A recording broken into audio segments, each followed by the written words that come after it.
အရှိမြောက်ဒေသမြန်မာတရုတ်နယ်စပ်မှာရှိတဲ့မြို့တစ်မြို့မြန်မာနိုင်ငံရေးသမိုင်းမှာအရေးပါတဲ့အနေအထားတစ်ခုမှာပါဝင်ခဲ့တဲ့ဗမာပြည်ကွန်မြူနစ်ပါတီနောက်ဆုံးရုံးချုပ်စိုက်ခဲ့ရမျိုးထိန်းချုပ်မှုများစွာနဲ့တွာလာရအတော်လေးခက်ခဲတင်းကျပ်ပြီးမြန်မာပြည်သူအများစုအရောက်ပေါက်နေလာတဲ့မျိုးကတော့ဝါလက်နက်ကင်အဖွဲ့ UWSP UWSA ဌာနချုပ်ရှိရာပန်ဆန်းခေါ်ပန်ခမ်းမြို့လေးပါပဲပန်ခမ်းဆိုတာဟာအရင်ကတော့ရှမ်းရွာလေးတရားသားဖြစ်ပြီးရှမ်းဘာသာနဲ့ရွှေကွင်းပြင်လို့အဓိပ္ပာယ်ရကရှမ်းဝါတရုတ်လာဟုဂျိန်းဖော်အခါလီစုပလောင်စတဲ့လူမျိုးပေါင်းစုံနေထိုင်ကြပြီးအဓိကအားဖြင့်တော့ရှမ်းလူမျိုးတွေနေထိုင်ကြတယ်လို့ဆိုပါတယ်။ဘာသာပေါင်းစုံရှိပြီးအများဆုံးကတော့ဗုဒ္ဓဘာသာဝင်တွေဖြစ်တယ်လို့သိရပါတယ်။ပန်ဆန်းဟာအရင်တုန်းကရွာလေးတရွာဖြစ်တာရှိခဲ့ပေမဲ့လက်ရှိအချိန်မှာတော့ဝါနယ်ရဲ့နိုင်ငံရေးစီးပွားရေးယဉ်ကျေးမှုအမှုပညာနဲ့ကုသန်းရောင်းဝယ်ရေးအချုပ်အခြာဗဟိုဌာနဖြစ်နေပါပြီ။ပန်ဆန်းမြို့ရဲ့ဟိုးရင်တုန်းကအခြေအနေနဲ့လက်ရှိအခြေအနေကွာခြားသွားတာနဲ့ပတ်သက်ပြီးပန်ဆန်းမှာအခြေစိုက်ခဲ့တဲ့ဗမာပြည်ကွန်မြူနစ်ပါတီရဲ့အဖွဲ့ဝင်တဦးဖြစ်ခဲ့သလိုလက်ရှိမှာလည်းတိုင်းရင်းသားအရေးလေးလာသုံးသပ်သူတဦးဖြစ်တဲ့ဦးမောင်စိုးကအခုလိုသုံးသပ်ပါတယ်ပန်ဆန်းဆိုတာအရင်တော့ရွာပြမြို့မို့ရွာလေးသေးသေးလေးပဲ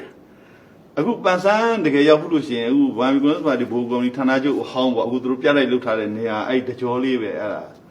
ကျွန်တော်တို့အတန်လွင့်ယုံတို့ဒီမြေရောက်လုပ်ငန်းဌာနတို့စစ်ဒေသတို့ရှိတာအဲ့ဂျားတွေကအခုအထမ်းမြင့်အဆောက်အအုံများကြီးနဲ့ပန်ဆန်းမြို့ပြအဲ့အရင်တော့လေခွင်းနေအဲ့ဒီဒီဘက်ထိပ်မှာသူကဈေးလေးတည်ထားပြီးအခုတော့ဈေးဟောင်းလို့ခေါ်အဲ့နေရာမှာရှမ်းရွာလေးနဲ့ကျွန်တော်တို့ဈေး9ရက်တစ်ဈေးလေးရှိတယ်9ရက်မှတစ်ဈေးရှိတယ်အဲ့ဒါဆက်သွားရင်အခုကတော့တခြားလုံးကားလမ်းနဲ့မြို့ဖြစ်နေနားလော့ဆိုတာရွာလေးတည်ရွာအဲ့ဂျားနဲ့အဲ့ဈေးဒီကုန်းနဲ့အဲ့ဂျားတွေကလည်းလေခွင်းနေပဲအဲ့နားလော့ပြီးဟတ်ကျုံးဆိုတာရှိတယ်အဲ့ဒါလေးရွာအခုကအားရည်အားလုံးတစ်ဆက်သေးနဲ့ကတ္တရာကွန်ကတ္တရာလမ်းနေနဲ့မြို့ပြကြီးဖြစ်သွားတာအရင်တော့အဲ့ဒါရွာသေးသေးလေးတွေရှမ်းရွာသေးသေးလေးတွေနော်အဲ့ဒါကိုစခန်းချအရင်ကာလတော့9ရက်တစ်ဈေးပဲရှိတဲ့ရွာနဲ့အများကြီးပြောင်းသွားအရင်တော့မြေလမ်းပဲရှိတာကားဆိုတာကျွန်တော်ဘက်ကခေတ်မှာဖောက်တဲ့ကားလမ်းဆိုတာနီးလေးတွေပဲဖောက်နိုင်တာမြေကြီးလမ်းနဲ့မိုးရင်းဆိုရုံးကခက်တာအခုကတော့ရာသီပြေး24နိုင်သွားနိုင်တဲ့ကားလမ်းတွေ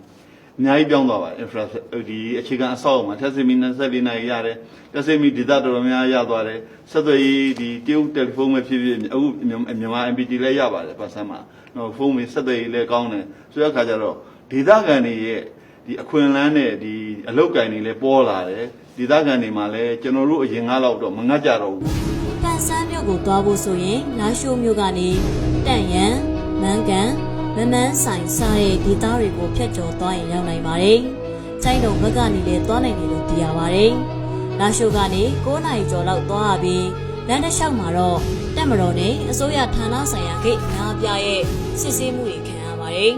။မန်ကန်ဒေသကိုဖျက်ကျော်ပြီးမမန်းဆိုင်ဆိုတဲ့ဒေသကိုရောက်ရင်တော့ UWSP UWSA မြောက်ပိုင်းထိန်းချုပ်နယ်မြေကိုရောက်ပါပြီ။အဲ့ဒီဒေသကိုမြောက်ခင်အထိကားလမ်းကသိပ်မကောင်းအချို့နေရာတွေမှာလမ်းပြည့်နေစေ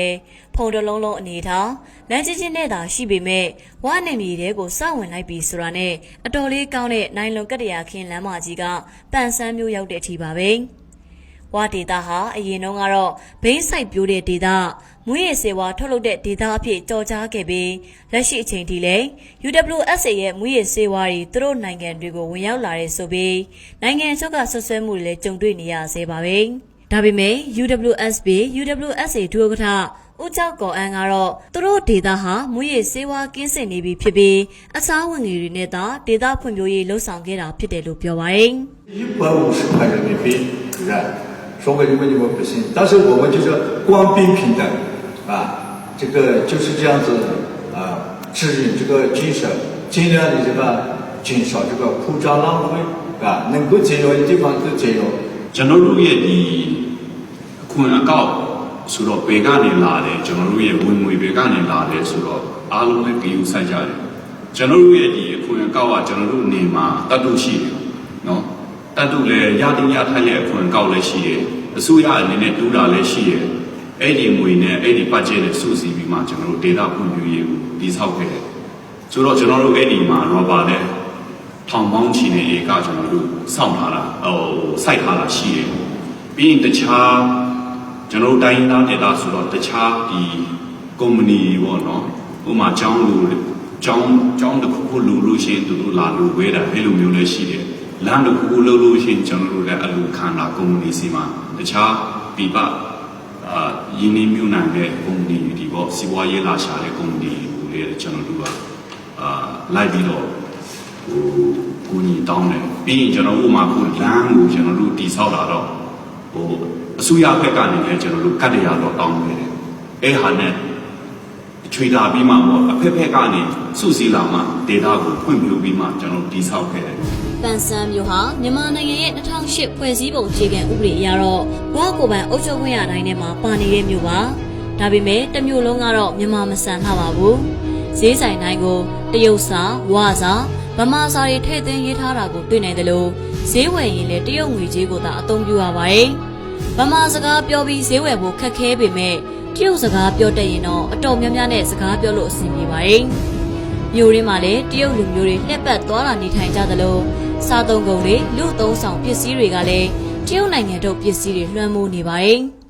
တရားဝင်ရုံးသုံးဘာသာစကားလဲတရုတ်ဘာသာစကားဆိုတော့မြန်မာနိုင်ငံအတွင်းကမြို့တစ်မြို့ဆိုတာထက်ကိုပုံမထူးခြားနေရကိုတွေ့မြင်ရနိုင်ပါတယ်2008ဖွဲ့စည်းပုံအခြေခံဥပဒေအရဝါကိုပိုင်အုပ်ချုပ်ခွင့်ရတိုင်းအတွင်းမှာဟိုပန်မြို့နယ်မိုင်းမောမြို့နယ်ပန်ဝိုင်မြို့နယ်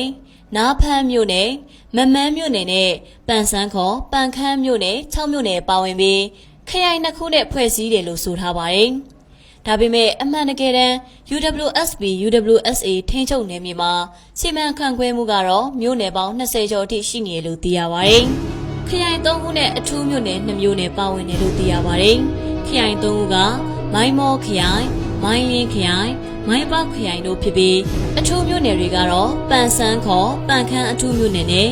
နမ်တစ်အထူးမြို့နယ်တွေပါ။ဝါဘကထုတ်ပြန်ချက်တွေအရဝါနယ်မှာတိုင်းရင်းသားလူမျိုးပေါင်း18မျိုးနေထိုင်ပြီးမိုင်းပေါက်ခရိုင်တစ်ခုထဲမှာအများဆုံးအဖြစ်16မျိုးမှီတင်းနေထိုင်ကြရလို့သိရပါတယ်။ထူးခြားတာကတော့တရုတ်လူမျိုးကိုတိုင်းရင်းသားလူမျိုးတွေထဲမှာထည့်သွင်းတွက်ချက်ထားသလိုဗမာကိုလည်းတိုင်းရင်းသားမျိုးနွယ်စုတစ်ခုအဖြစ်ထည့်သွင်းတွက်ချက်ထားတာပါပဲ။ဝါရဲ့အရေးကြီးမှုမှာလည်းတရုတ်ရိုးရာတွေလွှမ်းမိုးထားမှုအချို့ရှိနေတာကိုတွေ့မြင်ရနိုင်ပါတယ်။ဘာနဲ့တရုတ်နဲ့ဆက်ဆက်မှုကခုနကကျွန်တော်ပြောခဲ့သလိုပေါ့။ဒီဘာကဘာတစ်ခေတ်လုံးကလည်းပဲဒီတိုက်ခိုက်နေကြတဲ့ခါကျတော့ तू ကဟိုဘက်ကိုပဲတော့လိုအပ်တဲ့ပစ္စည်းပံ့ပိုးကူညီရတယ်အဲ့တော့ तू ကအဲ့ကောင်တရုတ်နဲ့ဓာတ်ရဲ့ဆက်ဆံဆိုချွမ်းရယ်ဆိုဝကိုယ်အောင်ချွေးဒေသဝချင်းချင်းဆိုဆွေမျိုးသားချင်းတွေဆက်ဆံရနေစတယ်အဲ့ဒီနောက်ပိုင်းမှာကျတော့တရုတ်ငွေရောအဲ့ကာလာဝနဲ့မှာဘာပတ်စံသုံးလဲဆိုတော့ငွေတင်းကားနဲ့ကြေးပြားတွေသုံးရတယ်ဗျာကျွန်တော်တို့89ထိငွေတင်းကားနဲ့ကြေးပြားတယ်ဘယ်မှအတိမမပြုတ်လဲဆိုဝနဲ့အတိမပြုတ်ပြီးသုံးတာပဲငွေကြေးဆိုတာသုံးဆွဲတဲ့လူတွေအတိမပြုတ်အောင်မူတည်တယ်နော်အဲ့တော့ဘယ်ဘဏ်မှအမမခံနဲ့သုံးနေကြတာနောက်ပိုင်းမှာဗမာငွေသုံးတယ်တရုတ်ငွေသုံးတယ်ဒါပေမဲ့အဲ့နောက်ပိုင်း94နောက်ပိုင်းမှာတရုတ်ငွေသုံးစွဲမှုပိုးလာဘာဖြစ်လို့လဲဆိုတော့ဗမာငွေကြီးဖောင်းပွားလို့အဲ့တော့အဲ့မှာပြန်ပြီးတော့ကြည့်မယ်ဆိုရင်94မတိုင်ခင်ရဆိုလို့ရှိရင်ဗမာငွေကဟို180လောက်ပဲရှိတယ်တော်တော်လောက်94 56လဲကျတော့400လောက်ဖြစ်သွားတယ်တကယ်တမ်း100ရာခိုင်နှုန်းဖောင်းပွားတာဖြစ်တယ်တဆဖောင်းပွားသွားတယ်နော်ဒီနေ့ဆိုရင်1500ရှိတယ်အဲ့တော့တရုတ်ငွေကဒေါ်လာကို9ရွာနေဒီနေ့လည်းအဲ့ပတ်ဝန်းကျင်မှာပဲရှိတယ်အဲ့တော့ပိုးတင်နေတဲ့ငွေကြေးယူလိုက်တာ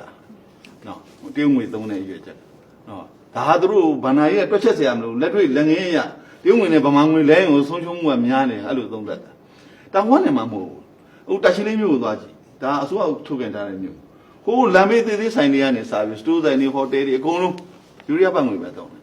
်ဘာဖြစ်လို့လဲဆိုတော့ယူရီးယားပတ်ငွေတည်ငြိမ်လို့သုံးတာဒီတက်ရှိလေးတကြောလုံးอ่ะနော်အဲ့လိုပဲသုံးအဲ့ဒါအပြင်ကိုဒီတော့2009 2010ပြိပခါတွေဖြစ်သွားတဲ့ခါကျတော့ခုနကဝန်ထမ်းတွေပြန်ကျမ်းမာရေးနဲ့ပညာရေးဝန်ထမ်းတွေပြန်ခေါ်တယ်အဲ့ဒါအပြင်2015ကစပြီးတော့ဝနယ်ကိုဒီစံပို့တာဘာညာစပိတ်ပင်လိုက်တယ်ဒီအဲ့တော့ဘယ်သူကပိတ်လဲဆိုတက်ကပိတ်တာလားအစိုးရပိတ်တာလားတော့မသေးဘူးဒါမှပိတ်တော့ပိတ်ထားတယ်အဲ့ဒီတော့ဝနယ်မှာအရင်တော့ WFP ပေါ့အကွာစမ်းတဲ့ရိတ်ခါဖွံ့ဖြိုးရေးအစီအစဉ်ကနေပြီးတော့ရိတ်ခါပို့တာတွေဘာညာရှိတယ်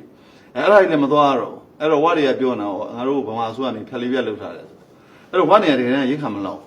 ်နော်အဲ့တော့သူကတရုတ်ပြည်ကနေပြန်တင်အဲ့တရုတ်နဲ့ပို့ပြီးတော့ဟိုပူပေါင်းတာဖြစ်လာနောက်တစ်ဖက်ကလည်းပြောမယ်ဆိုလို့ရှိရင်ကျွန်တော်2005တော့ဝနဲ့တစ်ခါရောက်တယ်အဲ့တော့အဲ့ချိန်မှာဒီ10နှစ်ကြာ14နှစ်ကြာမှာသူကဝနေကဘာဖြစ်နေလဲဆိုတာကျွန်တော်တို့ handphone နေဟိုမုံငင်းချောင်းတဲ့လူကစပြီးတော့သုံးနိုင်တယ်အဲ့ကြွေးချောင်းတဲ့လူလည်းသုံးနိုင်တယ် ဒါပေမဲ့ကျွန်တော်တို့အဲ့အချိန်မှာဘာပြီးအစိုးရကျွန်တော်တို့ရန်ကုန်မှာဟန်ဖုန်းတစ်လုံးစီအသိန်းစိတ်သိန်း30ရှိတဲ့ကာလအဲ့တော့သူကဟိုဘက်ကိုပိုးကတ်သွားဟိုဘက်ကပိုးလွယ်တာပိုးလွယ်တာပိုးကတ်သွားအခုကလည်းပဲ NCA မထိုးရင်မထိုးဘူးလို့ညင်လိုက်တဲ့အချိန်ကစပြီးတော့ရိတ်ခါပြက်ပါပြက်လောင်စာစီအကုန်လုံးကသွင်းရတယ်တရုတ်ပြည်ကသွင်းရတဲ့ခါကျတော့သူတရုတ်နဲ့ပိုးကတ်သွားတယ်တရုတ်နဲ့ပိုးကတ်သွားလေတရုတ်ယဉ်ကျေးမှုဝင်လေသူ့ရဲ့ဒုတိယဘာသာစကားစီတရုတ်စကားဖြစ်သွားလေတကယ်တော့ဝါနယ်မှာခေါင်းဆောင်များဆိုဝါတွေပါပဲနော်တရုတ်တွေမဟုတ်ပါဘူးနော်ဒါပေမဲ့အဲ့လိုပေါ့တစ်ဖက်ကအရာပိတ်တဲ့အချိန်မှာကျွန်တော်ဟိုဘက်ကတ်သွားတယ်ဝါလူဦးရေဟာလက်ရှိမှာမြန်မာပြည်တွင်းမှာ6သိန်းခန့်ရှိရလို့သိရပြီးတရုတ်မြန်မာနယ်နိမိတ်ပိုင်းခြားမှုအရတရုတ်ပြည်တွင်းကိုလည်းဝါလူမျိုးတွေပါသွားတယ်လို့သိရပြီးလက်ရှိမှာတော့အဲ့ဒီဘက်မှာ3သိန်းလောက်ရှိရလို့သိရပါတယ်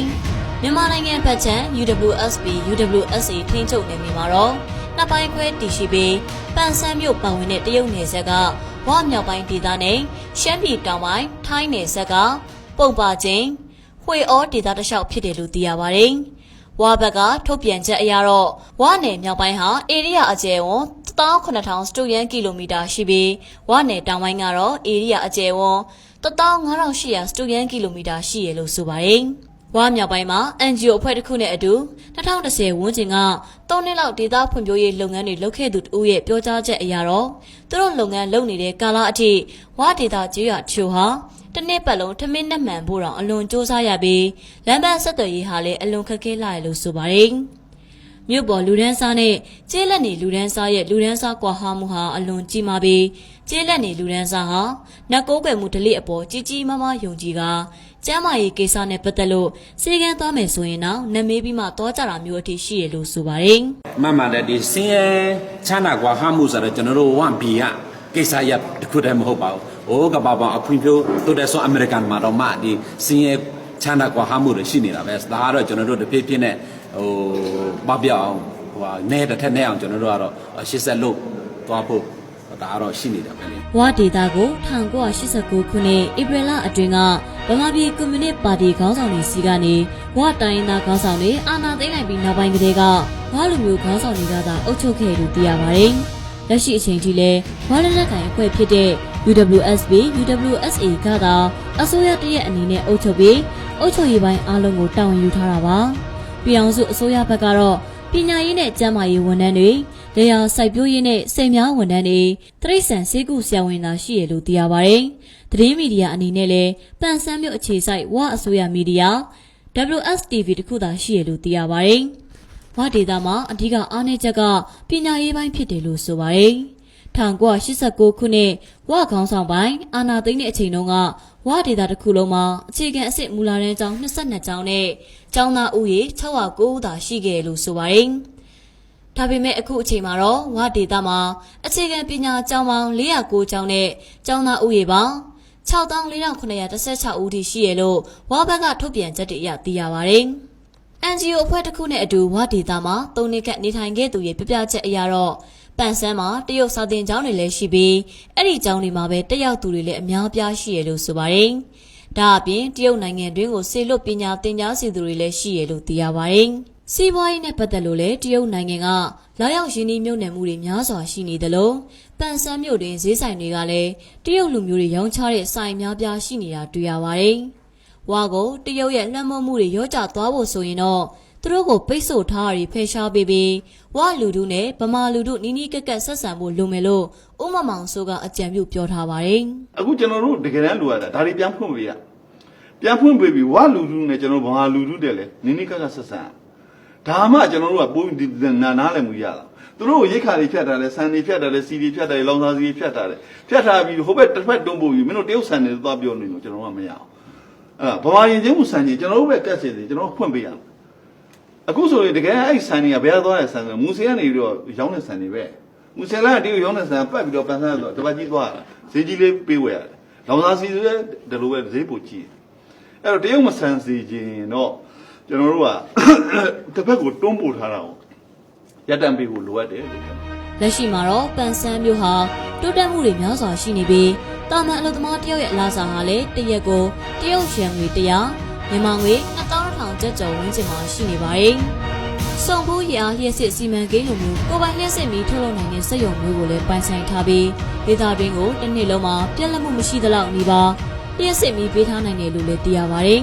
။ဒါပေမဲ့ပန်ဆန်းဟာမြန်မာနိုင်ငံအတွင်းကမြို့တစ်မြို့ဖြစ်ပေမဲ့တရုတ်နိုင်ငံရဲ့မြို့တစ်မြို့လိုမျိုးထင်ရလောက်စရာအနေအထားဖြစ်နေတာတရုတ်နိုင်ငံရဲ့လွှမ်းမိုးမှုတွေရှိနေတာတွေကိုတွေ့ရပါတယ်။ပြီးခဲ့တဲ့ဧပြီလ18ရက်ကပန်ဆန်းမြို့မှာပြုလုပ်ခဲ့တဲ့တရုတ်ရဲ့အာရှရေးရာအထူးကိုယ်စားလှယ်တက်ရောက်ခဲ့တဲ့ UWSA ငြိမ်းချမ်းရေးတည်ဆောက်မှုနှစ်30ပြည့်ပွဲမှာတော့ဝခေါင်းဆောင်ဦးပေါယူချမ်းကဝဒေတာကိုပြည်내အဖြစ်သတ်မှတ်ပေးဖို့တပ်မတော်နဲ့အစိုးရကိုယ်စားလှယ်တွေရှေ့မှာပဲတောင်းဆိုမှုတွေပြုလုပ်ခဲ့ပါတယ်